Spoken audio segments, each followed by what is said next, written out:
我叫做韩荣富，我叫做洪金宝。嗨，我叫做宋纯真。OK， 好。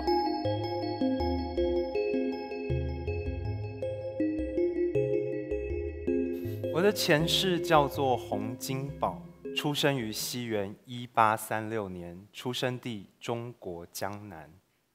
能看到我前世的师尊啊，他跟我说，金宝的父亲是一位山水画家，所以从小到大我就跟着他大江南北的四处跑，四处画画，也因此培养了我的艺术细胞。如果金宝作为一个中国第一代的摄影师的话，他应该想要被记得吧。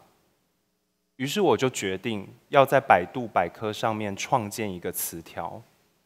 我希望未来的人在研究这一段摄影史时，可以为他，也为我，书写一个更完整的人生。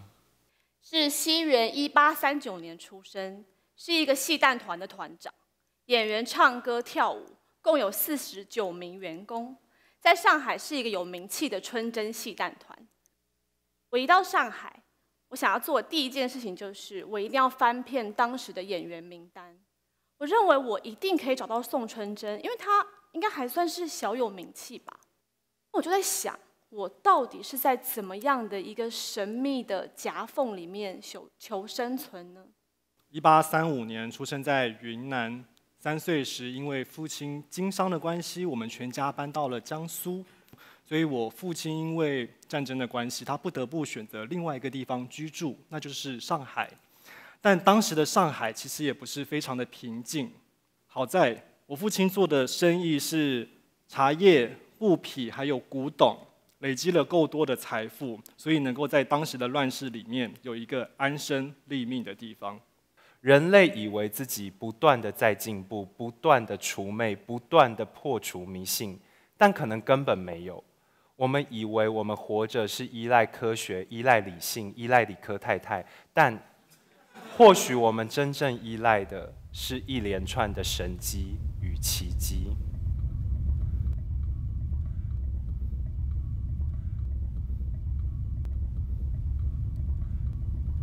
家属来到宫庙，希望让往生者显影，其合作的摄影师便会将往生者的遗物摆放成人形，进行第1次曝光。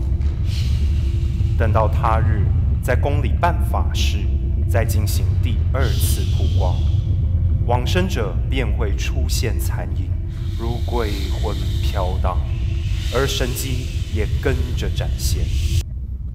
想问跟母亲的关系，前世应该是姑姑了。姑姑叫你逃走的啦。哦，所以我跟姑姑感情很好。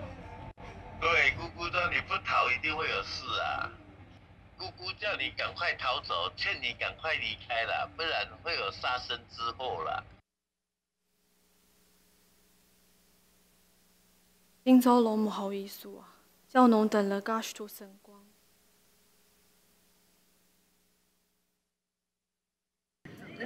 我在此想要请问大愿地藏王菩萨，韩荣富当时是不是心系姜太尉这位他的好朋友呢？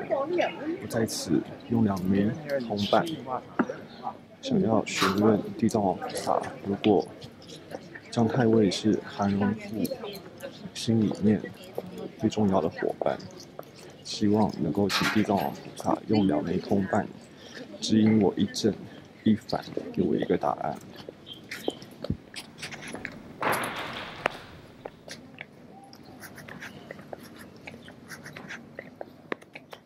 在这趟半仙的旅程中，起初我们因为对于宫庙文化、乩童文化、对于神秘学、对于宗教学感到兴趣而展开讨论。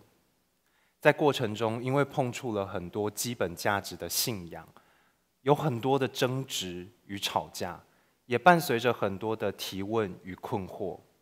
在田野调查的过程当中，我们去参与了很多民间信仰的活动，像是算生辰八字、紫微斗数、关元成功以及6关前世。